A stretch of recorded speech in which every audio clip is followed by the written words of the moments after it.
Daniel had never believed in miracles, or at least he told himself he didn't. After his wife's sudden death 2 years ago, his life had fallen into quiet, gray despair. The house he had shared with her now felt hollow, its walls echoing with memories that twisted like shadows. Every morning he woke to an empty bed. Every evening he returned to silence. He cooked alone, ate alone, and went to sleep alone. Friends had stopped visiting long ago. The thought of another person's presence only reminded him of what he had lost. He told himself that he was fine, that he didn't need anyone. But deep down he knew the truth. He needed a little warmth, a little life in his house again. So when the government sent a notice about the new alien domestic workforce program, Daniel hesitated.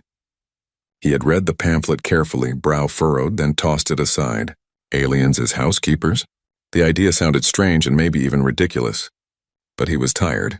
Tired of silence. Tired of emptiness. And so, reluctantly, he agreed. The day she arrived, he was unprepared.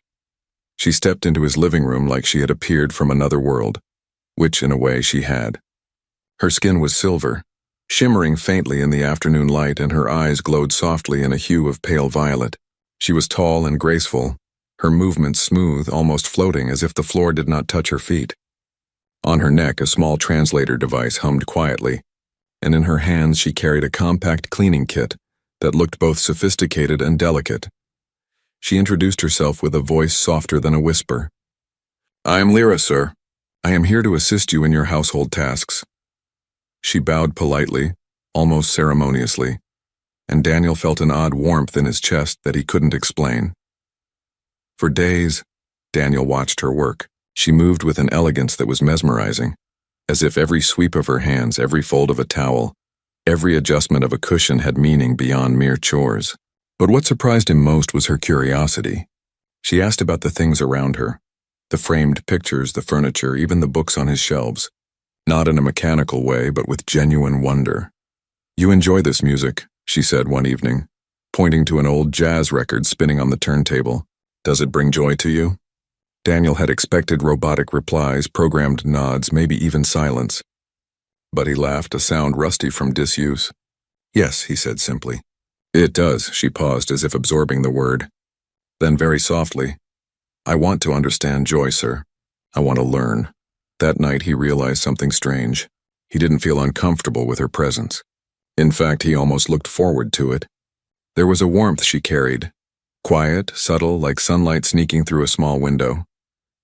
She hummed while cleaning, a melody that was not human but somehow familiar, and it made the air lighter, softer, even hopeful. And yet, Daniel reminded himself constantly, she was just a housekeeper. An alien worker sent to do a job. Nothing more. It would be foolish to imagine she could be a companion, let alone something more. But even as he told himself this, he noticed the small details. How she arranged flowers on the windowsill, their petals glowing softly in colors he had never seen. How she remembered his routines without being told, brewing coffee just the way he liked it before he even stepped into the kitchen. How sometimes, when she looked at him, her violet eyes lingered just a little longer than necessary. Daniel's heart betrayed him quietly. In the midst of grief and loneliness, in the midst of a life that had grown colorless and cold, Lyra had begun to bring life back to his house. She was efficient, diligent, and unfailingly polite. She was not human, and yet, the way she moved through the rooms made the house feel less like a cage of sorrow and more like a home again. One evening, as he watched her tuck a blanket neatly over the sofa, Daniel felt an unexpected ache. He did not know what it was. Compassion? Affection? Or something deeper he had thought impossible to feel again. He did not try to name it.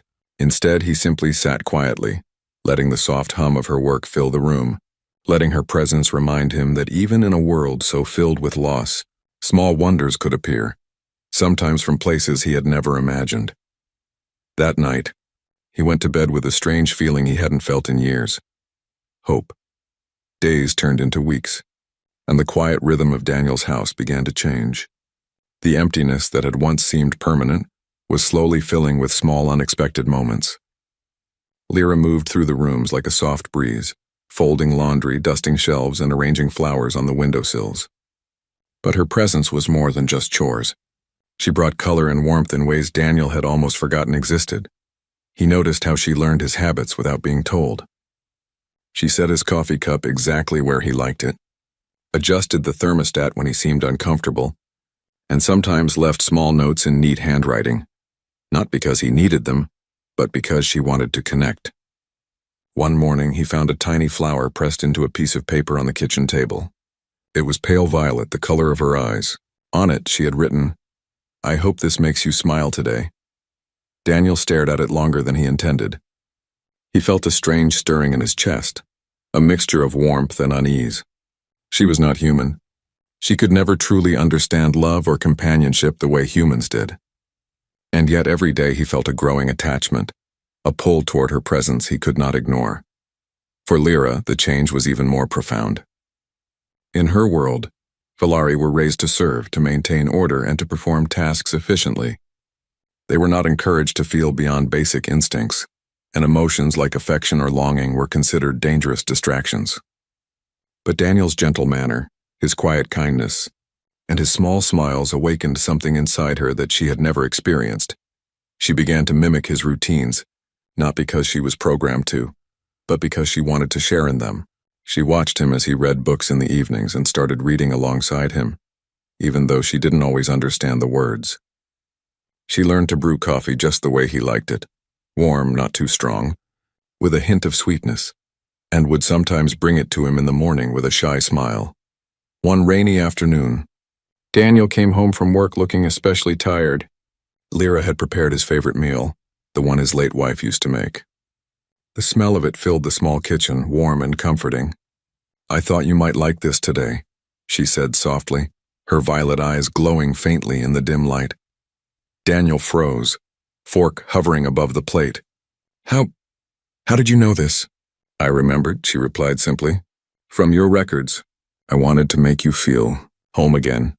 The word struck him harder than he expected. His throat tightened. His fingers trembled slightly as he reached for the fork, and for the first time in months, tears welled in his eyes. He had not realized how much he had missed being cared for, being understood, being seen. "That's incredible," he whispered, his voice thick. "Thank you, Lyra." She tilted her head slightly, unsure of how to respond. Her hand brushed against his by accident as she handed him a glass of water, and her chest fluttered in a strange, unfamiliar way. It was not mere duty that made her want to help him. It was something deeper, something she had never felt before, something she couldn't name. As days went by, the small gestures multiplied. She remembered his favorite music, his preferred chair by the window, even the way he liked to read in silence after dinner. And each time he smiled, laughed, or looked at her with quiet appreciation, her heart, that glowing crystal inside her chest, thumped faster than it should. She began to understand a feeling the Valari considered forbidden, longing. A desire not only to serve, but to be valued, cherished, and loved. One evening, as Daniel read by the fireplace, Lyra sat nearby, arranging a small bouquet of glowing flowers. She hesitated, then asked softly, "Do you feel lonely?" Daniel looked up at her, surprised by the question. "I used to," he said slowly, "but not so much anymore." He smiled faintly, a little awkward, a little shy. "I think I've gotten used to having you around." Lyra's chest swelled with a warmth she could not explain. "I am glad," she said quietly. "I want to be of comfort to you." It was a simple statement, but for both of them it carried weight. She was not just a housekeeper anymore. She was learning to belong, to matter, and perhaps in some way to be loved. And Daniel, though cautious and haunted by his past, began to realize something he had thought impossible. That even a being from another world, a stranger, could bring him back to life. The house was no longer empty. It had a heartbeat again, faint, gentle, and full of promise. As the weeks passed, Daniel noticed subtle changes in Lyra that went beyond her work. She lingered slightly longer when he entered a room, her hands moving more slowly as if savoring the moments. Her violet eyes sometimes held a softness he couldn't place, a depth that seemed almost human. She asked questions not about his habits or routines, but about his feelings, about the way he had laughed at an old movie, about the stories he remembered from childhood, about the way he looked at the stars at night. For Lyra, every moment with Daniel became more complicated. She had never been built to feel this way. The Valari were engineered for precision, for service, for order. Their hearts, if they could even be called hearts, were not made for longing, for desire, for affection. Yet every time she saw Daniel smile, every time he thanked her softly, every time he allowed her to be near him, she felt an ache she could not describe. It started with small things. She found herself arranging the pillows on the couch just the way he liked them, not because it was part of her programming, but because she wanted to make him comfortable. She hesitated at the dinner table, wondering if she should sit closer to him, and then withdrew her hand when he looked up from his plate. She noticed her chest flutter whenever he touched her arm by accident while passing a cup, or guiding her gently around a corner. These were feelings she had no words for, feelings that made her question everything she thought she knew about herself. One rainy night, the air thick with the scent of wet earth, Daniel was reading by the fireplace while Lara polished the wooden floorboards. The glow from the fire reflected in her violet eyes, and for a moment she forgot her position, forgot her purpose. She stopped moving and just stared at him. Her chest pulsed faster, and her glow intensified slightly, a telltale sign among her kind that something deep inside her was awakening. "Lyra," Daniel said quietly, noticing her pause. "Are you all right?" She blinked, startled, and whispered, "Yes, I am fine, sir." But her voice trembled, betraying the calm she tried to maintain. She wanted to say more. She wanted to tell him that she didn't want to be just a worker in his home anymore. She wanted to confess that her heart, though alien and foreign, longed to belong to him, to be part of his life in a way that went beyond chores and routines. But she had been raised to never speak of such feelings. Such admissions were forbidden in Valari culture. They were dangerous. They could lead to exile, reprogramming, even erasure of one's mind. Yet she couldn't stop herself. She wanted to reach out, to tell him, "I want to be more than your housekeeper. I want to be loved like a wife." But the words caught in her throat, and she could only keep polishing in silence, her hands shaking slightly as her chest glowed softly in the dim firelight. Daniel noticed the change in her too. He had always sensed a quiet attentiveness, a gentle care that went beyond simple service, but now it felt different. She seemed almost alive in a way he had not expected. He found himself watching her when she thought he wasn't looking, studying the way her eyes reflected the fire, the subtle grace in her movements, the soft way she hummed a melody that was hers alone. One evening, as they were clearing the dinner table together, their hands brushed. Both froze for a moment. Daniel's breath caught. Lyra's chest fluttered violently, a rapid pulse that she could not control. The sensation was unfamiliar, intoxicating and frightening all at once. She wanted to pull away, to retreat into her duties, to remind herself that she was nothing more than a helper. But something inside her rebelled. She wanted to stay. She wanted to feel his warmth a moment longer. She wanted to belong. And Daniel, though startled, did not move away. He looked at her with soft eyes, as if sensing the quiet storm inside her. He said nothing, but his stillness, his acceptance, gave her courage she didn't know she had. That night, as Lyra returned to her quarters, she sat alone and whispered to the empty room, "What is this feeling? That makes my chest ache, that makes me want him near, that makes me wish to be more than I am?" She didn't have an answer. And yet, even in confusion and fear, she understood one thing clearly. She was falling in a way her species had never been allowed to fall, and she could no longer ignore the truth of her heart. For Daniel, the realization was equally startling. He was no longer just grateful for her presence. He felt something stronger, deeper, a connection that defied logic, species, and circumstance. He did not yet know what it meant, but he felt it every time she looked at him with those violet eyes that shimmered like starlight. In the quiet of the house, under the soft glow of the fire, something fragile and extraordinary was beginning to bloom, a bond neither human nor Valari had ever been meant to feel, yet impossible to deny. After weeks of quiet closeness, the house felt warmer than it had in years. Daniel had begun to smile more freely, laugh again, and even hum while working in his study. Lyra moved around him like a living light, her violet eyes reflecting the soft glow of lamps and candles. But beneath the peace, a tension had begun to grow, one that neither of them could ignore. For Lyra, the feeling inside her was impossible to deny. Her chest pulsed with warmth whenever Daniel looked at her, and she began to imagine what it would be like to touch him without fear, to sit beside him in quiet companionship, to be seen as more than just a housekeeper. But she remembered the rules of her people. The Valari forbade attachment to humans. They considered such emotions dangerous, a risk that could erase everything she was, everything she had learned, everything she had felt. She tried to hide it. She kept her distance when she could, focused on tasks, hummed softly to distract herself from the ache in her heart.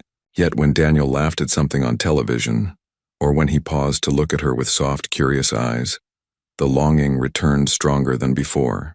She wanted to tell him, but every time she opened her mouth, fear silenced the words. Daniel noticed the change too. There were moments when her hands lingered a second too long while placing a cup on the table, or when her eyes held a strange light that seemed to search for something in his. He felt it, and it made his chest tighten, a mixture of hope and fear. He wanted to reach out, to bridge the invisible distance growing between them. But he also remembered the reality of what she was.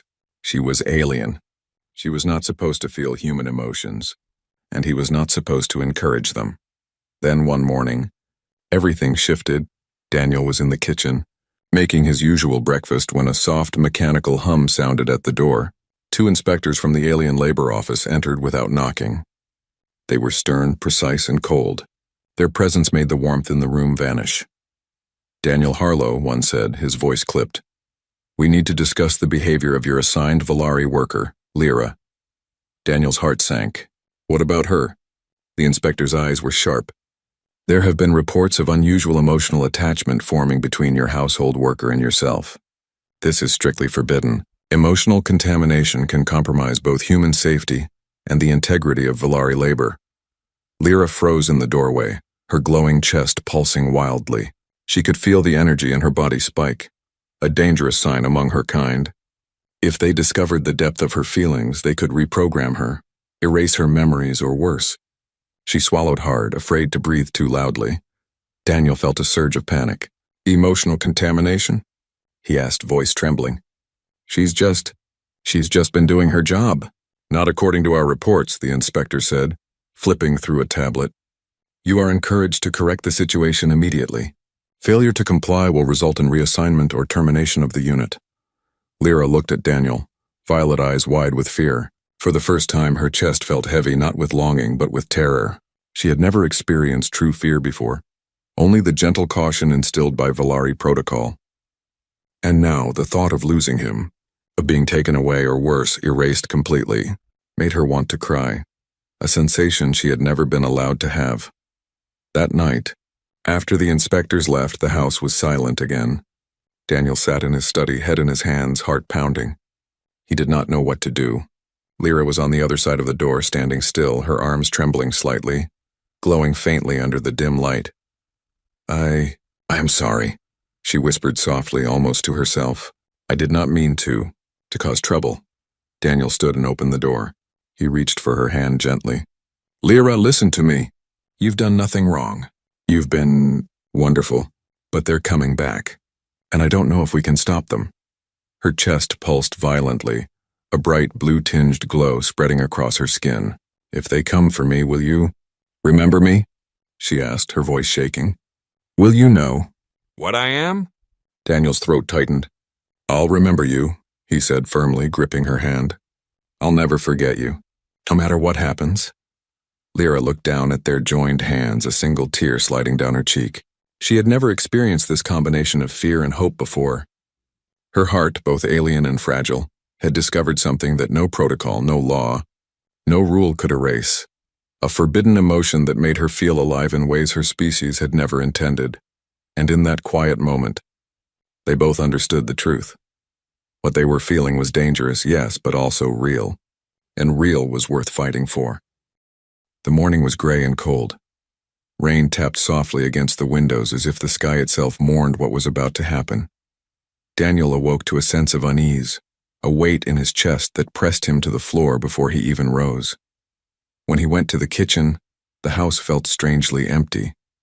The faint hum of Lyra's presence, which had become a part of the walls, the floors, the very air, was gone.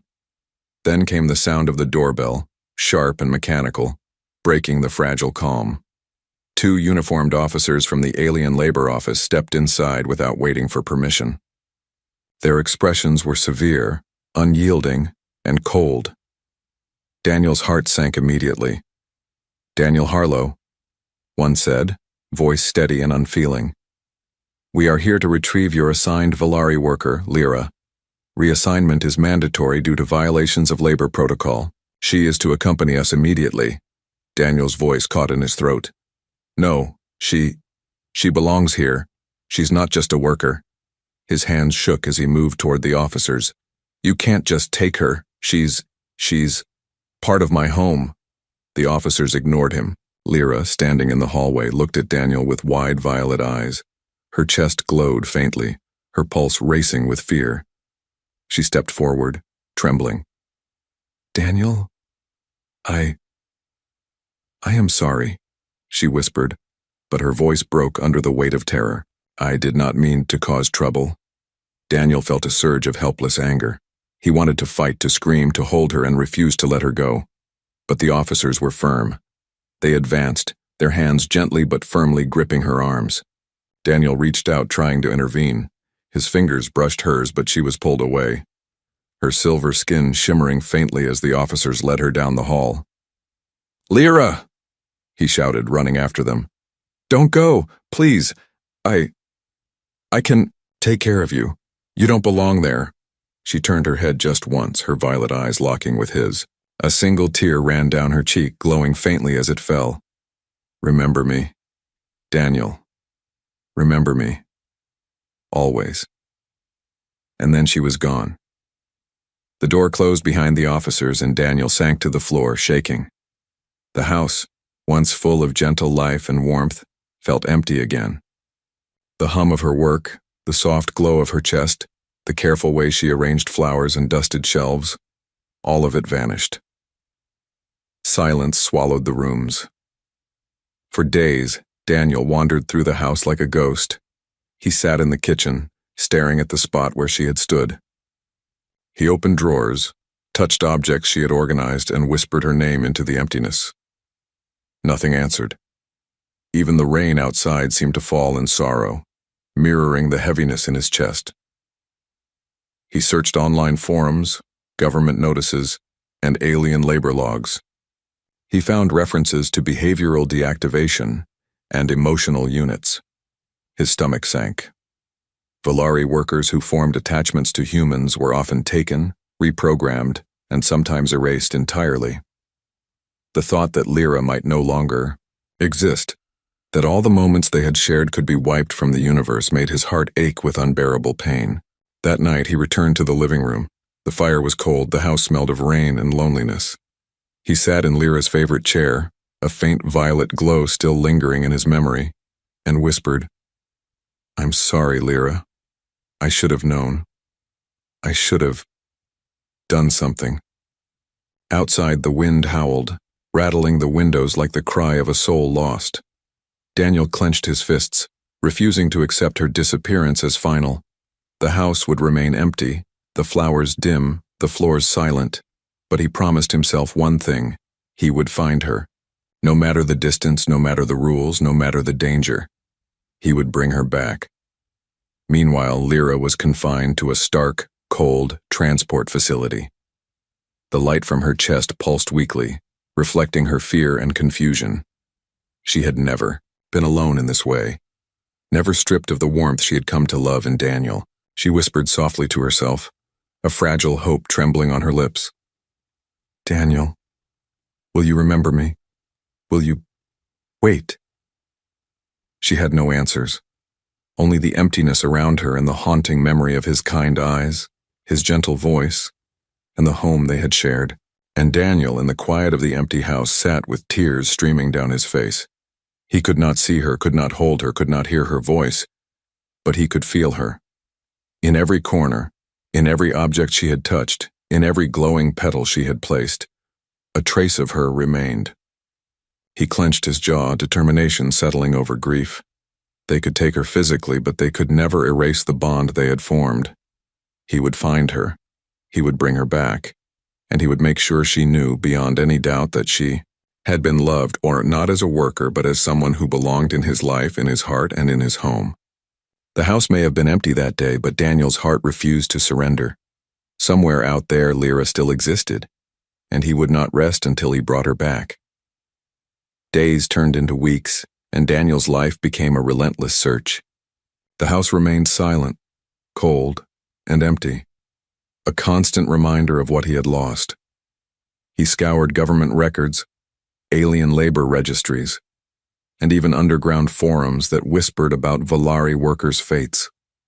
Each clue, each fragment of information made his heart ache and pulse with hope all at once. He learned that Lyra had been transferred to an orbital processing station, a place where Volari units who formed attachments were examined, sometimes reprogrammed, and in the worst cases, erased. The thought made his stomach churn, but it also lit a fire within him.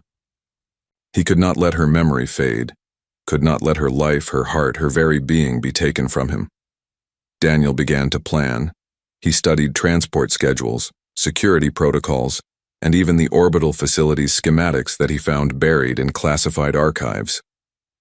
Every detail mattered. Every second could mean the difference between finding her alive or finding nothing.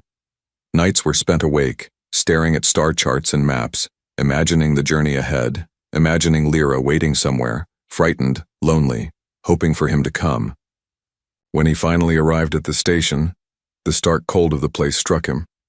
The air smelled sterile, metallic, and lifeless. Alarms blinked silently on walls, and robotic arms moved without sound in the distance. Volari units were lined up, in pods, their bodies shimmering faintly, glowing hearts pulsing with soft light. Some were awake, some dormant, some flickering in confusion. And then, at the far end, he saw her. Lyra's pod was cold and bright. Her silver skin was dull, her violet eyes closed, her chest pulsing weakly. She looked fragile, almost human in her helplessness. Daniel's heart clenched so tightly it hurt. He ran forward, ignoring the alarms, ignoring the guards who shouted for him to stop. He reached the pod, hands shaking, tears streaming down his face. "Lyra, it's me, Daniel," he shouted. "Open your eyes, please, don't go." Her eyelids fluttered, her pulse quickened faintly, a spark of recognition. She whispered, barely audible, "Daniel, is that you?" "Yes. Yes, it's me," he cried, pressing a hand against the glass. "I won't let them take you, I won't let them erase you. You're coming home with me, I promise." The station's security tried to intervene, but Daniel ignored them. Every step, every breath, every heartbeat was focused on her. He activated. The pod released with trembling hands, the lock disengaging with a soft hiss. The glass opened and Lyra stumbled forward weakly, and he caught her in his arms. Her chest glowed faintly, warmth spreading through him as she pressed against him. "Daniel, I thought I might disappear," she whispered. Her voice shook, frail but filled with relief. "You won't," he said firmly. "I will never let that happen. You are alive and you are mine. You belong with me. I will protect you, always." Her hands clung to him, trembling. For the first time, she felt safe. She had been taken from her home, from the life she had begun to love, and yet here was Daniel, unyielding, refusing to let her go. The alien rules, the laws, the threats, none of it mattered when he held her. But the moment was fragile. Alarms blared, lights flashed red. Security bots moved toward them. Daniel tightened his grip. He didn't care about orders, rules, or consequences. He had found her, and he would not surrender. "I am glad you came," Lyra whispered, voice trembling, chest glowing softly. I wanted to be with you, not as a worker, but as someone who belongs." Daniel kissed her forehead gently. "I know," he said, "and that's exactly what you are, not a worker, not a machine. You are you, and I love you. That's all that matters." For the first time, she felt a surge of emotion that was wholly her own. Fear, relief, longing, and joy all collided in her chest. She realized that she had wanted this, to be loved, to belong, to feel human in a way her species had never allowed. And now, here she was, held in the arms of someone who truly saw her. Together they ran through the station, dodging security, hearts racing, pulse in sync. The outside world, the rules, the dangers, none of it mattered. In that moment there was only them. Daniel had found her. Lyra had found love. And in the emptiness of the station, their hearts beat together, stronger than any law, stronger than any protocol, stronger than fear itself. The journey home was quiet, yet filled with a kind of trembling peace. Lyra rested against Daniel, her chest glowing faintly, her violet eyes half closed but alive with trust. Outside, the stars stretched endlessly across the sky, but inside the small shuttle there was only them, two souls clinging to each other after months of separation, months of fear and months of longing. Daniel held her carefully, as though she were fragile glass. "You're safe now," he whispered. "You're finally home." Lyra's voice was soft, trembling, but firm. "Home because of you." She looked up at him, and in her violet gaze, he saw everything she had never said aloud. The fear, the longing, the love, and the hope that had kept her going even when the world threatened to take her away. But as they descended toward the planet, Daniel noticed something strange. Lyra's glow was dimming, and her pulse, once strong and steady, began to flicker. Panic surged through him. "Lyra, what's happening?" Her lips trembled into a faint smile. "Daniel, I am not built for this long journey outside the station. My systems may fail." No, it can't happen now," he said, gripping her tightly. "We're almost there. Just a little longer. Stay with me." She reached up, touching his face with trembling fingers. I wanted to be loved. Like a wife, not just a worker. I wanted this life with you." Her chest glowed faintly one last time, a soft, shimmering pulse. Daniel's tears fell freely. "And you are, Lyra. You've always been more than that to me. You belong in my heart, in my life, in my home. You are everything." Her eyes closed slowly. A soft hum vibrated through her body, and then, with a quiet, shimmering glow, she began to fade. Daniel held her tightly, refusing to let go even as her silver skin shimmered and then dissolved into soft strands of light that drifted like fireflies. He cried out her name, again and again. But though her body was gone, a trace of her remained. In the folds of the blankets she had once arranged, in the faint scent of her presence that lingered in the rooms, and most of all, in Daniel's heart.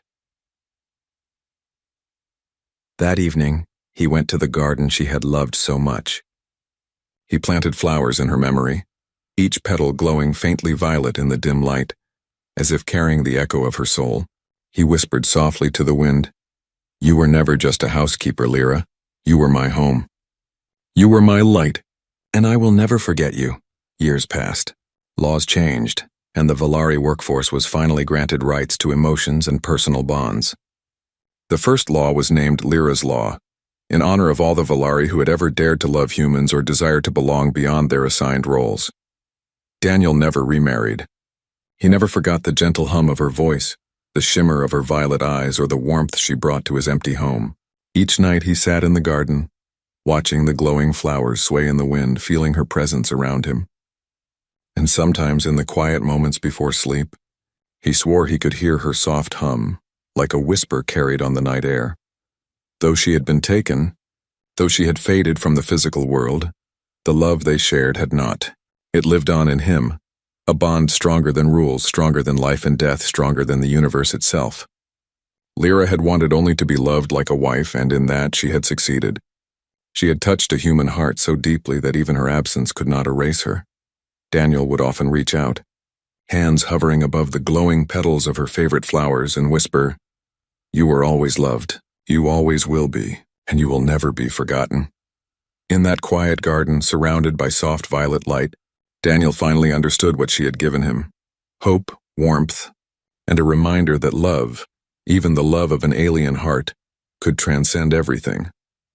She had not only been his housekeeper, she had been his companion, his comfort, his home, and in the stars above, in the gentle hum of the night, in the flowers that shimmered with her memory, Daniel felt her there, always, because some bonds, some loves were stronger than life, stronger than loss.